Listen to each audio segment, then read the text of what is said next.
Hello বন্ধুরা, চলে এলাম চায়না রান্নাঘরে। আজকের আমি বানাবো আমের পায়েস। তার জন্য আমি দুধ ফুটিয়ে নেব, একটা পাত্রে ঢেলে নিলাম। আর আমি 4 চামচে 2 চামচ মতো চাল দিয়ে দিলাম। 500 মতন দুধ নিয়েছিলাম। এতে আমি চালটা ধুয়ে দিয়ে দিলাম চালটা ফোটার জন্য। আর আমি এবার আমটা কেটে নিচ্ছি, কেটে ভালো করে চামচ দিয়ে তুলে নেব।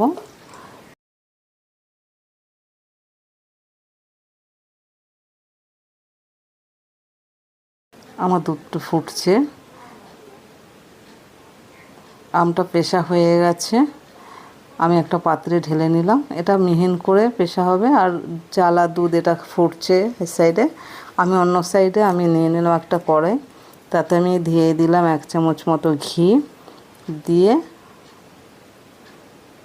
ঘিটা গরম হয়ে গেছে, আমি এতে কিশমিশ দিয়ে দিলাম। কিশমিশটা একটু ভাজা ভাজা করে নেব। ভালো করে নাড়িয়ে চাড়িয়ে নিলাম। আর দুধের ভেতরে আমি দিয়ে দিলাম 2টো এলাচ আর একটা তেজপাতা। আমার কিশমিশটা ভাজা হয়ে গেছে, আমি একটা পাত্রে তুলে নিচ্ছি। ওই ঘির ভেতরে আমি দিয়ে দিলাম পেস্ট করা আম। দিয়ে খানিকক্ষণ আমি নাড়াচাড়া করে নেব, যাতে আমের যে জল ভাবটা আছে সেটা শুকনো হয়ে যায়। জল ভাবটা শুকনো হয়ে গেছে। আমি এতে 200 গ্রাম মতন চিনি দিয়ে দিলাম, যাতে চিনিটা ভালোভাবে গলে যায়। একটু নাড়াচাড়া করে নেব ভালো করে। চিনিটা গলে গেছে। আমি এর ভেতরে চালও আমার সিদ্ধ হয়ে গেছে। এবার দুটোকে আমি অ্যাড করে নিলাম একসাথে। নিয়ে ভালো করে মিশিয়ে নেব, যাতে দুটো জিনিসই ভালো করে মিশে যায়। ভালো করে নাড়িয়ে চাড়িয়ে নিচ্ছি।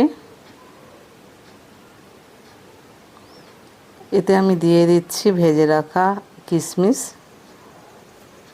দিয়ে ভালো করে একটু নাড়িয়ে চাড়িয়ে নেব খানিক 5 মিনিটের মতো।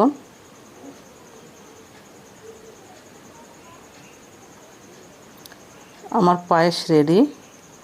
আমি একটা পাত্রে ঢেলে নিচ্ছি। তোমরা অবশ্যই বাড়িতে বানিয়ে খাবে।